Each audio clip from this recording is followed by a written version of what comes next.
Hello my dear friends, how are you. आप सभी का स्वागत है हमारे इस क्लासेस में जिसका नाम है Nisargved classes and you are on my channel that is science with Ashish. Nisargved classes के साथ साथ अभी आपको एक और चीज़ यहाँ पर खुशखबरी के साथ मुझे बतानी है, वो ये है कि हमने CBSE के लिए एक अलग ब्रांच ओपन की है जिसका नाम है एलियोर CBSEians एंड साथ ही साथ एक और चीज़ मैं आपके साथ में शेयर करना चाहता हूँ कि हमने अभी अपने अपडेटेड नोट्स बनाए हैं। This is for C chemistry including chemistry part 1 and part 2। Then next हमारे पास में है biology part 1 and part 2। After that we are having mathematics as both part 1 and part 2। Further the notes for physics part 1 and part 2. The part 1 notes will include the theoretical and derivation part, and part 2 will include the numericals, important numericals that will be most probably asked in your board examination and the entrance examination. तो इसके साथ साथ आपको regular coaching 9th standard and 10th standard foundation batch की भी मिलेंगी। Entrance exam के लिए कंप्लीट कोचिंग मिलेंगी online and offline both. YouTube channel पर भी आप हमारे साथ में अगर बने रहेंगे तो आपको मोस्ट लाइकली एग्जाम में पूछे जाने वाले क्वेश्चंस विद देयर सॉल्यूशन आपको डेफिनेटली मिलने वाले हैं। तो विदाउट वेस्टिंग टाइम हम यहाँ पर केमिस्ट्री इस सब्जेक्ट को स्टार्ट करने वाले हैं और केमिस्ट्री में part 1 that is first chapter हमने सॉल्यूशन नियर अबाउट कंप्लीट कर लिया था। अभी हम लोग स्टार्ट करने वाले chapter number 2 solution and colligative property. So why should waste the time, let's go to the classroom.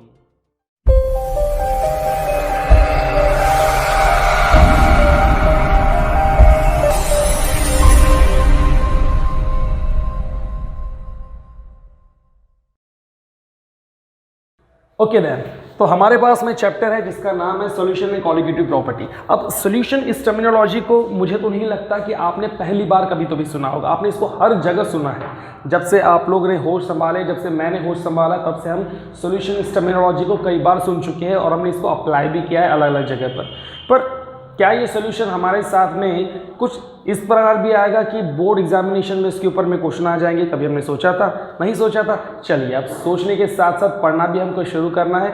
और अब हम लोग देखते हैं कि हमारे इस चैप्टर में सॉल्यूशन एंड कॉलिगेटिव प्रॉपर्टी जो नाम दिया गया है, इसके अंदर भी कौन कौन सी चीज़ें पढ़नी है। बेसिक हम लोग स्टार्ट तो वैसे सॉल्यूशन से करेंगे। कॉलिगेटिव प्रॉपर्टी थोड़ी सी अलग है, एडिशनल है, लेकिन काफ़ी इंटरेस्टिंग है। अब before starting the solution concept हम कुछ और उससे भी बेसिक इंफॉर्मेशन के बारे में जानना चाहेंगे। चलिए देखिए भैया, मैं अभी आपको दो चीज़ें यहाँ पर बनाना सिखाता हूँ। ऑफ कोर्स मैं बनाना नहीं सिखाऊंगा, वो आपको पहले से आता है। हम बनाते हैं यहाँ पर आपका बेसिक, आपके दिवाली वगैरह में जो आप दूसरों घर पे जाते हो, आप अपने घर पे मेहमानों को बुलाते हो और थाली परोस के देते हो, एक प्लेट परोस के देते हो, सर्व करते हो, और उसके अंदर में एक बहुत प्यारी सी कॉमन सी चीज़ सबके घर में होती है। यस, वो क्या होती है? चिवड़ा, जिसको हम लोग कहते हैं मिक्सचर, है ना, जिसको हम लोग क्या कहते हैं? मिक्सचर। अब चिवड़ा में डब्लू जो है वो डब्लू है या नहीं है, या फिर कहीं पर वी आता है, आई डोंट नो। खाने से मतलब होता है भैया हमको। और दूसरा हम लोग बनाने वाले हैं चाय। क्या बनाने वाले हैं यहाँ पर? चाय। सो मेरे पास एक चिवड़ा है और दूसरा मेरे पास में क्या है? चाय है। क्या मुझे बता सकते हो इन दोनों को बनाने के लिए आपको कौन कौन सी चीज़ की रिक्वायरमेंट होती है? चलो हम लोग चिवड़े से शुरू करते हैं। आपको पता है मैं सिर्फ इनिशियल्स लिखूंगा, पूरा नाम नहीं लिखूंगा। यस, पोहे लगेंगे, पोहे के साथ आपको मुरमुरे लगेंगे, फिर आपके पास ग्राउंड नट यानी कि शेंगदाना आपको लगेगा, फिर इसके साथ आप लोग को दलिया लगेगा, फिर साथ ही साथ आप इसके अंदर में कांदा डालते हो, इसके अंदर में खोबरा डबल के हो जाएगा, खोबरा डाल दो। देन इसके अंदर आप लोग ने ऑयल डाला, फिर आपने इसके अंदर में सॉल्ट डाला, प्लस आपने इसके अंदर में मिर्ची डाली, चिलीज CH चिली लिख देता हूँ, फिर इसके अंदर में जीरा डाला, एंड ऐसी बहुत सारी चीज़ें आपने इसके अंदर में डाली depending upon the kind of the taste. Right. चाय बनने के लिए जो बेसिक रूल हमारे पास आप लोग जानते हो, वी नीड वाटर प्लस हमको लगता है मिल्क। कोई अच्छी तगड़ी चाय अगर पीना चाहो तो सिर्फ मिल्क का भी इस्तेमाल कर सकता है, मिल्क में खुद ही पानी होता है। देन टी लीव्स, चाय पत्ती, टी लीव्स प्लस शुगर, है ना। तो ये इसके बेसिक है। हाँ, आपको अदरक लहसुन जो कुछ भी इसके अंदर में डालना होगा आप डाल सकते हो उसको ज़्यादा कड़क बनाने के लिए। राइट, तो ये बेसिक हमारे पास में है। राइट, अब मुझे बताइए ये चीज़ और ये चीज़ जो है बनाकर तैयार हो चुकी है। आपका चाय भी बन गया है और आपका चूड़ा भी बन गया है। हम चाय के साथ चूड़ा खा सकते हैं आराम से, या फिर चिवड़े के बाद चाय लीजिए, कोई इशू नहीं है। अब मेरा यहाँ पर ये बोलना है कि आपके घर पे सपोज कोई बंदा आया है, आप उसको चिवड़ा भी सर्व कर रहे हो, चाय भी सर्व कर रहे हो। हुआ ये है कि जब आपने उसको चिवड़ा सर्व किया, भैया मुझे तो बड़ा गुस्सा आता है कि मेहमान जब घर पे आ जाए, अच्छा लगता है, मेहमान घर पे आना अच्छी बात है, तब गुस्सा नहीं आएगा। लेकिन जब नाश्ते की प्लेट दी है और उसमें से ये निकाल दो, उसको हटा दो, लड्डू कम कर दो, अरे भैया आपके लिए है, पूरा का पूरा दिया है, why you are just taking out this items, whatever it may B.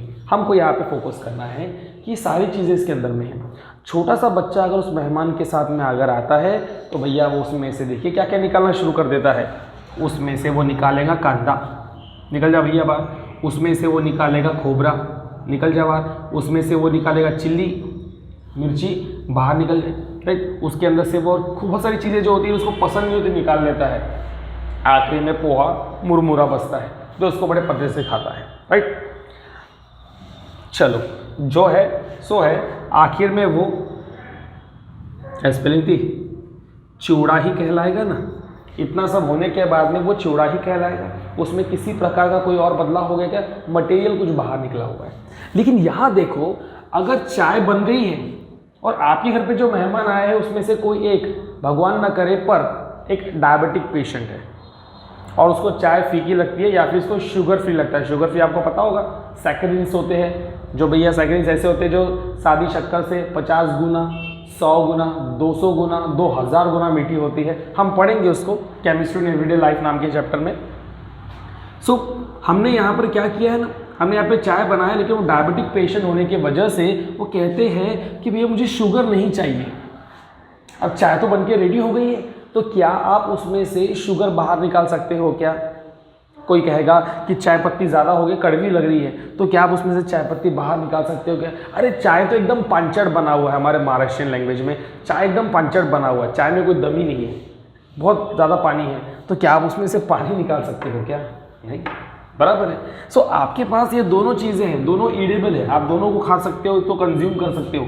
लेकिन इसमें आप किसी चीज़ को कंसंट्रेशन, मतलब इसके अगर क्वांटिटी में से किसी चीज़ को बाहर निकाल लोगे, इनको हम लोग क्या करेंगे बेटा, इनको हम लोग एक तो बोल सकते हैं कंपोनेंट्स, या फिर हम बोलेंगे कंस्टिट्यूएंट्स। ये नाम को थोड़ा सा आपको ध्यान में देना है, हम धीरे से डेफिनेशन बनाने वाले। एक तो आप बोलोगे कंपोनेंट्स या फिर उसको क्या बोलोगे, कंस्टिट्यूएंट्स, क्या, चिवड़े के और चाय के।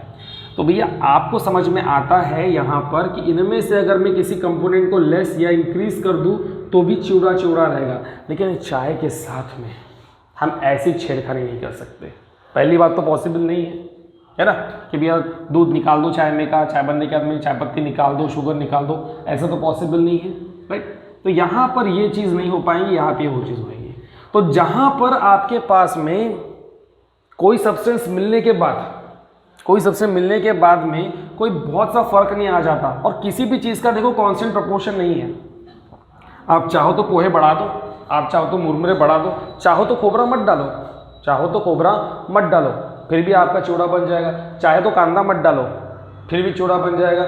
चाहो तो भैया उसके अंदर में दलिया मत डालो, जीरा मत डालो, तो भी चिवड़ा बन जाएगा। टेस्ट में 19-20 फर्क आएगा। लेकिन आप यहाँ पे शक्कर मत डालो, बड़ा उसको चाय बोलेंगे क्या? उसको अंदर चाय पत्ती मत डालो, उसको चाय बोलेंगे क्या? नहीं। यहाँ पर ये कंस्टिट्यूएंट्स, ये कंपोनेंट्स इंपॉर्टेंट है चाय को बनाने के लिए, यहाँ पर वेरिएशन चलता है। तो ऐसी चीज़ें जिसके अंदर में आपको कंस्टिट्यूएंट में वेरिएशन करना ज़्यादा अलाउड नहीं है, उसको हम लोग कहते हैं बेटा क्या, कंपाउंड्स। उसको हम लोग कहते हैं कंपाउंड्स। और जिसके अंदर में हम वेरिएशन कर सकते हैं तो उसका नाम तो हमने यहाँ पे लिखा हुआ है, उसको हम कहते हैं मिक्सचर। जिसके अंदर वेरिएशन हो सकता है उसको हम लोग कहते हैं मिक्सचर। तो मिक्सचर बनाना एक प्रकार का, वी नो दैट, पढ़ लिया हमने ऑलरेडी अपने 10th स्टैंडर्ड में, फिजिकल चेंज है एक प्रकार का। क्या भी है ये? Physical change. और ये एक प्रकार का क्या होता है? Chemical change. कंपाउंड मतलब क्या हो गया? Chemical change. तो क्योंकि हम लोग केमिस्ट्री में काफ़ी चीज़ें इससे रिलेटेड पढ़ने वाले हैं, केमिकल रिएक्शंस, तो हम लोग इसको तब स्टडी करेंगे। हमारा जो आज का मेन मोटो वाला टॉपिक है वो है क्या? वो है फिजिकल चेंज। और उसमें भी हम लोग क्या पढ़ेंगे? उसमें हम पढ़ेंगे मिक्सचर। भाई और बहनों, हम उसके अंदर में अभी मिक्सचर पढ़ेंगे। So we are starting our lecture with mixture. और जो कुछ भी मैंने अभी आपको बताया बस आप उसको ध्यान में रखिए, और अगर आपको ये नहीं आया तो आपको परेशानी हो सकती है आगे चल के। मैं यहाँ पर टाइटल को हाईलाइट करने वाला हूँ मेरे प्यारे दोस्तों।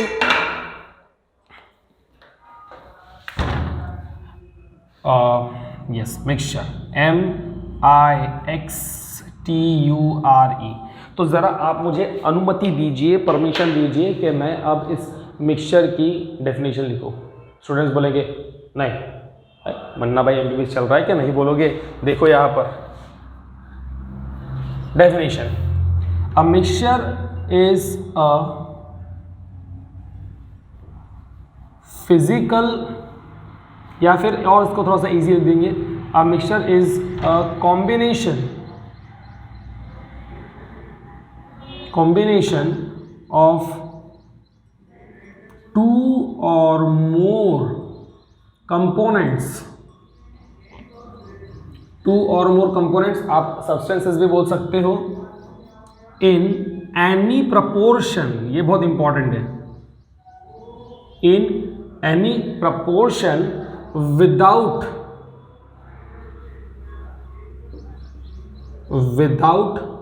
going in any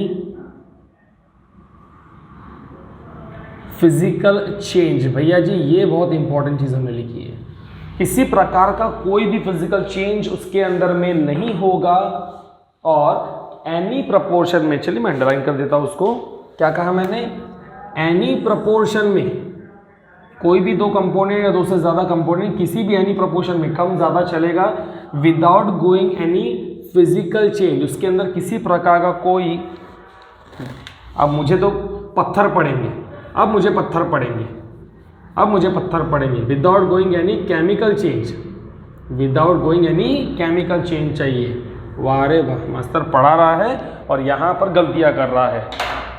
without going any chemical change मतलब वहाँ पर किसी प्रकार की कोई भी केमिकल रिएक्शन नहीं होगी, तो इस प्रकार के चेंज को या इस प्रकार के कंपोनेंट के मैशअप को, मिलावट को हम लोग क्या कहेंगे, मिक्सचर। एग्जाम्पल, अभी हमने दिया एक चिवड़ा बोले तो बेटा ईडेबल मिक्सचर ही होता है। देन आपको पसंद आने वाली गुपचुप के ठेले की भेल, है ना, अगर BHEL लिखा तो बेटा इसका मतलब अलग हो जाएगा, BHEL लिखा तो इसका मतलब अलग हो जाएगा। पता है आपको कैपिटल BHEL क्या है? Yes, very good, Bharat heavy electrical limited. अब वो क्या है वो आप देख लेना, इसके रिक्रूटमेंट के लिए एग्जाम्स होती है, आपको पता रहना चाहिए, ठीक। तो ये हमारे पास में मिक्सचर का एक सिंपल सा एग्जाम्पल हमने ले लिया, हमें और भी एग्जाम्पल्स लेने वाले हैं, लेकिन अब पहले तो हम लोग इनकी प्रॉपर्टी देख लेते हैं। प्रॉपर्टीज ऑफ मिक्सचर की क्या खासा प्रॉपर्टी होती है वो हम लोग यहाँ पे देख लेते हैं। तो वाह, सेम कलर का ड्राइंग कर दिया। मिक्सचर की बेटा दो इंपॉर्टेंट प्रॉपर्टी होती है जो मुझे यहाँ पे लिखना है। सबसे पहली प्रॉपर्टी जो होती है, the components of mixture retain their original properties। Retain their original property. पहला पॉइंट अगर नहीं समझ में आता है तो ठीक से सुनो, हमने क्या बोला भैया, ये मिक्सचर ऐसा है जिसके अंदर में किसी प्रकार का कोई केमिकल चेंज नहीं है, without going in any physical change, chemical change. पत्थर तो आज डेफिनेटली पढ़ेंगे। Without going any chemical change, किसी प्रकार का कोई भी केमिकल रिएक्शन आपको मिक्सचर में नज़र नहीं आएगा। तो जब केमिकल रिएक्शन होती है, जब कोई भी केमिकल रिएक्शन होती है तो आपको पता है उसके अंदर में चार चीज़ों के चेंजेस होते हैं, बेसिकली।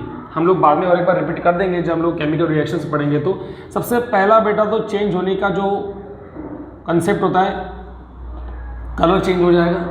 चेंज होता है टेस्ट, चेंज होता है ओडर, ओडर मतलब स्मेल बोल सकते हो, और बात करेंगे कॉन्सेंट्रेशन की। ये 4 चीज़ें चेंज हो जाती है जनरली, या इनमें से कोई तो रहेंगे ही रहेंगे चेंजेस। हमने अभी भी चाय बनाया, एक बार फिर से एक क्विक रिवाइज ले लेते हैं। हमने मिल्क लिया था, हमने सॉल्ट, मेहमान को भगाऊंगा मैं तो, शुगर लिया था, शुगर प्लस मैंने वाटर लिया था, प्लस मैंने टी लीव्स, चाय पत्ती ली थी। ठीक है, चलो इनके हम लोग सबसे पहले कलर की बात करते हैं। COLOUR, छोड़ो, कलर की बात करते हैं। कलर में हमारे पास में देखिए मिल्क का कलर हमारे पास में वाइट होता है, देन शुगर का कलर भी हमारे पास में वाइट होता है। By the way sugar colour white chemical की वजह से होता है, पहले उसके अंदर में सल्फर मिलाया जाता था, अभी प्रोसेसिंग जो है केमिस्ट्री एवरीडे लाइफ के बारे में बताऊंगा तब समझेगा आपको। वाटर आपका कलरलेस है, कोई रंग नहीं है उसका, लेकिन जल ही जीवन है। टी लीव्स आपके पास में ब्लैक या फिर ब्राउन कलर की होती है, आप लोग जानते हो। पर जब चाय बनती है, फिर से अदरक की बात मत करो भैया, तब चाय बनती है तो चाय बनने के बाद में आप बताओ इनमें से किसका कलर रहता है? ना तो वो पूरा सफ़ेद होता है, ना तो वो कलरलेस होता है चाय, ना तो वो ब्लैक या ब्राउन होता है, उसका कलर थोड़ा अलग होता है, ब्राउन से भी थोड़ा सा अलग होता है, तो कलर चेंज हो गया।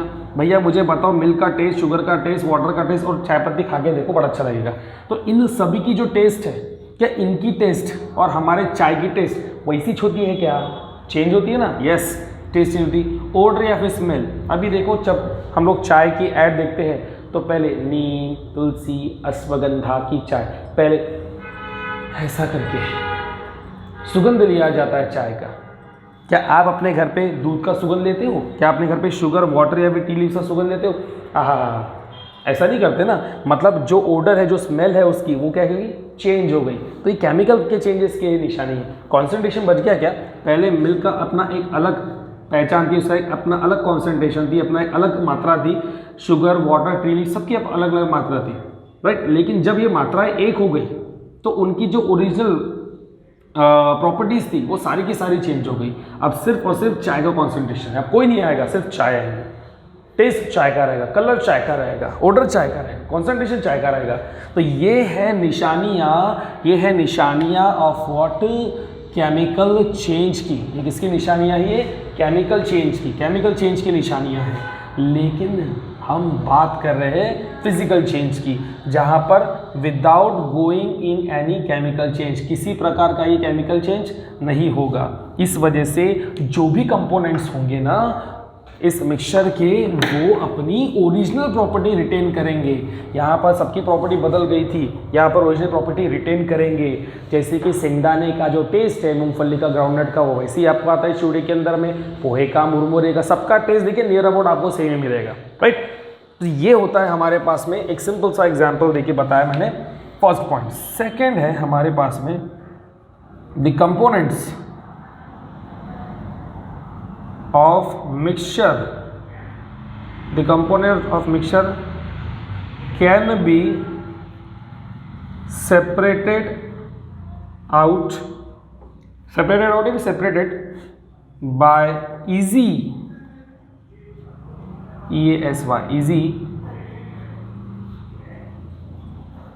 physical means। बड़े ही आसान तरीके से, बड़े ही सिंपल तरीके से हम लोग क्या कर सकते हैं? हम लोग इस मिक्सचर के कंपोनेंट्स को सेपरेट कर सकते हैं। एग्जाम्पल आपको मैंने दे दिया, एक घमेला मैंने आपको दे दिया, और इस घमेले के अंदर में मैंने आपको 2 चीज़ें दे दी। एक दे दिया सैंड और प्लस डाल दिया इसके अंदर में क्या? सॉल्ट। सैंड और सॉल्ट मैंने इसके अंदर मिक्स कर दिया, अच्छे से मिक्स कर दिया। अब आपको पता है कि सैंड और सॉल्ट अगर मैंने मिला दिया है तो मुझे अगर इसको अलग करना है तो एक सिंपल से मेथड इस्तेमाल करनी है। बताओ क्या करोगे? जल्दी बताओ क्या करोगे? यस, आप क्या करने वाले हो भैया? आप ये पूरी चीज़ें एक बड़े से बकेट में या फिर एक बड़े से कंटेनर में डालोगे, जिसके अंदर में ऑलरेडी भरा हुआ है क्या? पानी, है ना। इसके अंदर पानी रहेगा, जो पानी रहेगा उसके अंदर तुम्हारा सॉल्ट डिजोल्व हो जाएगा, नमक डिजोल्व हो जाएगा। जो नहीं होगा वो सैंड है, सैंड नीचे में आपकी सेटल हो जाएंगी, सैंड जो है वो नीचे में क्या हो जाएंगी? सेटल हो जाएंगी। और फिर आसानी से आप इसको क्या कर सकते हैं? फिल्टर करके बाहर निकाल सकते हो। ये पानी आपने बाहर निकाल दिया, सपोज आपने सैंड जो है अलग कर दी, सिंपली सैंड अलग कर दी। अब आपको सॉल्ट भी चाहिए, तो आप क्या करोगे, पानी को क्या करोगे, नीचे से गर्म करोगे, ऊपर में ऐसा एक लीड, एक ढक्कन रख दो, और फिर यहाँ पे जो कुछ भी वाटर के ड्रॉपलेट आएंगे इसको ठंडा करके आप पानी अलग कर सकते हो, और जो नीचे बचेगा वो बचेगा आपका क्या, सॉल्ट। भैया समंदर से इसी प्रकार से तो नमक निकाला जाता है, आप सभी को पता है। तो क्या ये मेथड बहुत डिफिकल्ट है क्या? नहीं, ये मेथड इतनी डिफिकल्ट नहीं है। कुछ ऐसी मेथड्स हो सकती है या कुछ हमारे पास में ऐसे मिश्रण हो सकते हैं कि जिसमें थोड़ा कॉम्प्लेक्सिटी रहेगा दो सब्सटेंस को, दो से ज़्यादा सब्सटेंस को अलग करने के लिए, बट इतना ज़्यादा तो नहीं रहेगा, राइट, कि हम लोग उसको ज़्यादा अच्छे तरीके से कंपोनेंट्स को सेपरेट ना कर पाए। तो ये हो गई हमारी पहली बात, प्रॉपर्टीज ऑफ मिक्सचर की। अब लगे हाथ एक और छोटी सी चीज़ देख लेते हैं। अगर उसको नहीं देखते हैं, उसको नहीं समझते हैं, तो भैया हमारा आज का लेक्चर अधूरा रह जाएगा। और लेक्चर कभी भी अधूरा नहीं रहना चाहिए। लेक्चर जो है पूरी तरीके से एक फ्रेम्ड होना चाहिए कि आज सर हमको इतना टॉपिक पढ़ाएंगे और आज सर हमको इस टॉपिक के अंदर में ऐसी ऐसी बातें समझाएंगे। Let's start. तो नेक्स्ट टॉपिक हमारे पास में TYPES, टाइप्स ऑफ मिक्सचर। अरे सर हमने ऑलरेडी पढ़ा हुआ है, हमने ऑलरेडी ना ये सारी टर्मिनोलॉजीज पहले से पढ़ी हुई है, आप हमें क्यों बता रहे हो? भैया जी बताना ज़रूरी है क्योंकि आपने सुना है, अगर भूल गए हो तो मेरी नौकरी जाएगी ना यूट्यूब से। इसीलिए आपको उन टर्मिनोलॉजी से रूबरू कराना बहुत ज़्यादा ज़रूरी है। और हम अभी टाइप्स ऑफ मिक्सचर के बारे में जब पढ़ रहे हैं तो I will mention here 2 important types of mixture. और आपको पता ही है, चलो पहला मैं बोलूँ तो पहला मैं, हाँ वो नहीं लिख रहा हूँ, दूसरा लिख रहा हूँ। पहला मैं लिखता हूँ, यहाँ पर लिख दिया था ना, समझ गया हूँ तुमको भी। हेटेरोजीनियस मिक्सचर,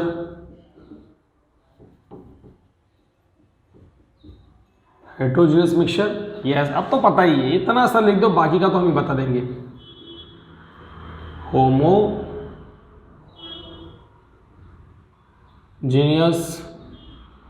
मिक्सचर, तो हेटेरोजीनियस मिक्सचर, और दूसरा हमारे पास में क्या आ गया, होमोजीनियस मिक्सचर। अब नाम से ही इसकी बातें छलकती है कि हेटेरो का मतलब इट इज डिफरेंट। हेटेरो मतलब क्या होता है जनाबे वाले आली, डिफरेंट होता है। और ये बताओ जनाबे वाले आली, होमो का मतलब क्या होता है, यस सेम होता है ना। ये हमने ऑलरेडी पढ़ा हुआ है, हमारे लोअर क्लासेस में हमने इन सब के बारे में इंफॉर्मेशन ली हुई है। तो हेटेरोजेनस मिक्सचर और होमोजेनस मिक्सचर को मैं सिंपली क्या बोल के समझाऊंगा, डंडी छोटी मोटी बड़ी होगी, अरे इसको पोलियो हो गया, इसे पोलियो हो जाएगा तो लोग क्या बोलेंगे,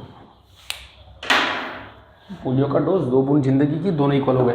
हाँ, तो अब हेटेरोजेनस मिक्सचर और होमोजेनस मिक्सचर में क्या अंतर है? अरे सर आपको पता है कि सब नई बातें पूछते रहते हो क्या, सब पुरानी बातें पूछते हो। तो हेटेरोजेनस मिक्सचर में हम लोग ऐसा लिखेंगे, द कंस्टिट्यूएंट्स ऑफ मिक्सचर, कौन सा मिक्सचर, हेटेरोजेनस मिक्सचर की बात कर रहा हूँ। इसके जो कंस्टिट्यूएंट्स है, जो कंपोनेंट्स रहते हैं, are not forming a uniform mixture. एक बहुत सादा सिंपल से कोई ऐसा सेंटेंस का बहुत अच्छा कंस्ट्रक्शन हो जाए और सेंटेंस देखने में अच्छा लगे, पढ़ने में अच्छा लगे, ऐसा बिल्कुल भी नहीं है। मैंने एकदम सिंपल में जो समझ में आए आपको या जो मुझे लिखने में आसानी हो वो लिखा है। The constituent of mixture are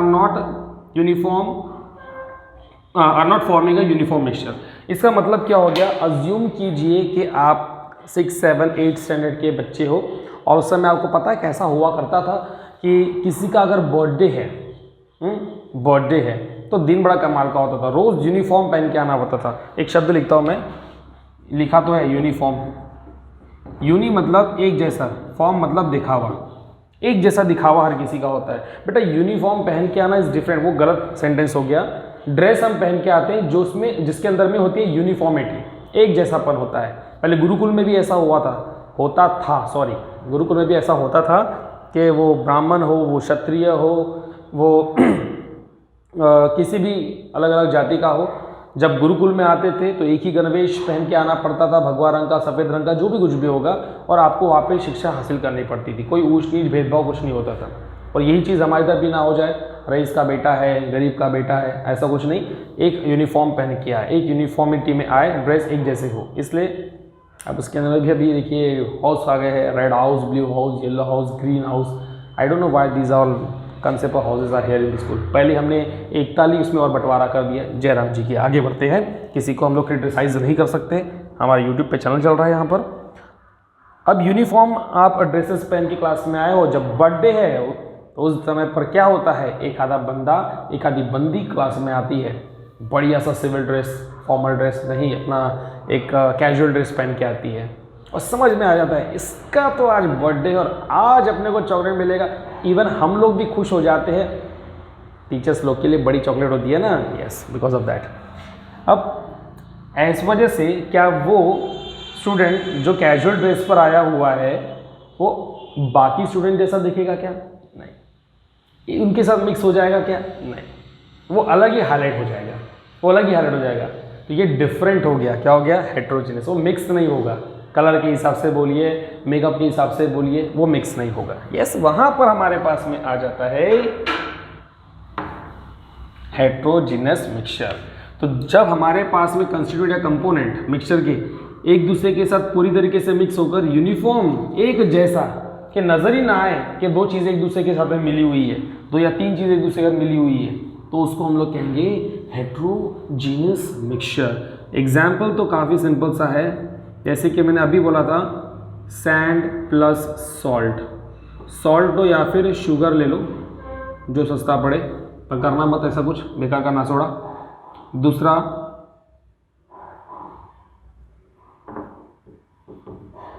oil plus water. हमने पानी और तेल को आपस में मिक्स कर दिया, तो आपको पता है वाटर की डेंसिटी कम ज़्यादा होती है, तो नीचे रहता है ग्लास के अंदर में, और ऑयल की डेंसिटी कम होने की वजह से ऊपर में फ्लोट होता है। तो मिक्स नहीं होते ना एक दूसरे के साथ में, तो कहाँ पे हम लोग हमारे पास में इसको ऐसा मिक्सचर बोलेंगे, तो मिक्स ही नहीं होते, तो छोड़ो। तो ये हो गया हमारे पास में सिंपल से हेट्रोजीनियस मिक्सचर। तो फिर अब हमारे पास में आता है कौन? Homogeneous mixture. अब होमोजीनियस मिक्सचर के बारे में हम लोग बात कर लेते हैं जल्दी जल्दी में। तो हमारे पास होमोजीनियस मिक्सचर क्या हो जाएगा? पूरा लिखूंगा, the constituent of mixture are. आपके पास में यहाँ लिखा था क्या? नॉट। तो इस नॉट को हम लोग यहाँ नहीं लिखेंगे, तो हम लिखेंगे आर फॉर्मिंग क्या? अ यूनिफॉर्म मिक्सचर। पूरी तरीके से यूनिफॉर्मिटी इसके अंदर में मेंटेन रहती है। ये नॉट का हटा दो बस भैया ऐसे। एग्जाम्पल जैसे कि सॉल्ट, या फिर आप SUGR शुगर को ऐड कर दीजिए वाटर के साथ। आप एल्कोहल पता है ना,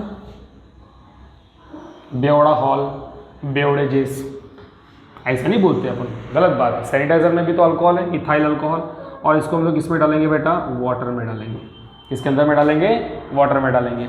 तो यहाँ पर ये दोनों मिक्स होने के बाद में क्या आपको नज़र आता है क्या कि पानी के अंदर में वो देख नमक घूम रहा है, वो देख शक्कर घूम रही है, अल्कोहल वाटर में वो दिखता है कि अरे वो अल्कोहल का पार्टिकल उधर जा रहा है, उधर से मत पीना, उधर में ज़्यादा अल्कोहल है। ऐसा होता है क्या?